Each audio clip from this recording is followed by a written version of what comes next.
सलाम वालेकुम दोस्तों, स्वागत है हमारे चैनल पर जहां हम आपके लिए दिल को छू लेने वाली और प्रेरणादायक कहानियां लेकर आते हैं।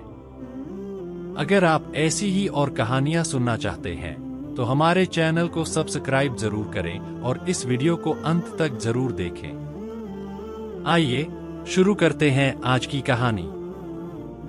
बहुत समय पहले की बात है, एक गांव में एक गरीब फकीर रहा करता था।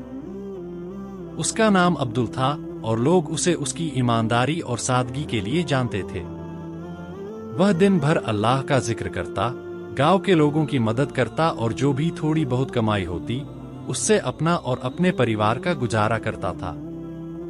उसकी एक पत्नी थी फातिमा और एक छोटी सी बच्ची जिसका नाम अमीना था।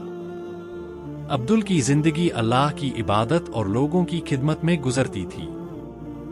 अब्दुल के पास धन दौलत तो नहीं थी, लेकिन उसका ईमान इतना मजबूत था कि वह कभी किसी चीज की कमी महसूस नहीं करता था। उसकी पूरी जिंदगी अल्लाह के भरोसे चलती थी। वह रोज सुबह उठकर अल्लाह से दुआ करता, या अल्लाह, तू ही मेरा सब कुछ है, तू ही मुझे रोजी देता है। मुझे और मेरे परिवार को हमेशा अपने रास्ते पर चलने की ताकत दे।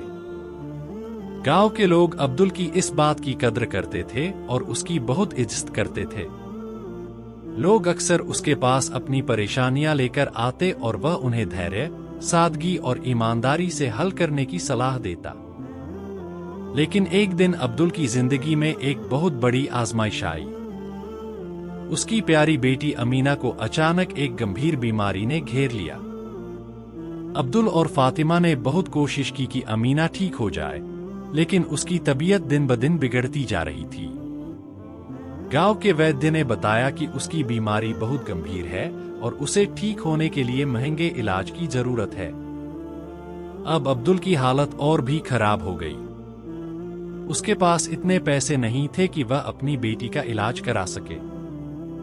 उसने अल्लाह से दुआ की, या अल्लाह, मेरी बच्ची को ठीक कर दे, मुझे इस आजमाइश से निकाल, मेरे पास इसके इलाज के लिए पैसे नहीं हैं।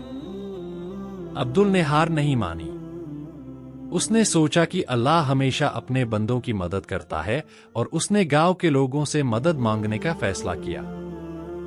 गांव के लोग अब्दुल से बहुत प्यार करते थे, लेकिन वे भी गरीब थे और किसी के पास इतना पैसा नहीं था कि वह अमीना के इलाज के लिए दे सके।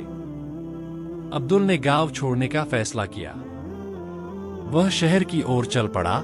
उम्मीद थी कि शायद वहां उसे किसी से मदद मिल जाए। रास्ते में उसने बहुत से लोगों से मदद मांगी, लेकिन किसी ने उसकी मदद नहीं की।